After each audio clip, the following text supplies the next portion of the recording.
তোমাদের কিছু কথা শেয়ার করি, ঠিক আছে? মানে আমার কিছু ফ্রেন্ডস আছে যারা এতটাই শয়তান যে কি বলবো। মানে তারা যখন আমাকে বলে যে চল কোথাও ঘুরে আসি, মুভি দেখতে যাই, হ্যাঁ, যখন আমার প্রবলেম থাকে, আমি যেতে পারি না, বলি না এখন না, কদিন পর যখন আমি বলি যে চ কোথাও ঘুরে আসি বা মুভি দেখতে যাই বা কিছু, তখন ওদের একটা প্রবলেম ক্রিয়েট হবে, বলবে বাড়ির থেকে ছাড়বে না, দিনের বেলা এত গরম, রোদ কালো হয়ে যাবে, ঠিক আছে, রাত্রেবেলা বেশি রাত করে বাড়িতে ঢুকতে দেবে না, হেন তেন। ভাই, বয়ফ্রেন্ডের সাথে ঘুরতে যাস, গার্লফ্রেন্ডের সাথে ঘুরতে যাস, তখন কোনো প্রবলেম থাকে না, তখন বাড়ির লোক কিছু বলে না।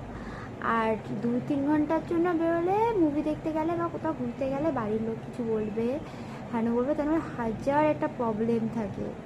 মানে কি বলবো, মানে এটা কি আমার সাথেই শুধু হয় নাকি আর কারোর সাথে কিছু হয়?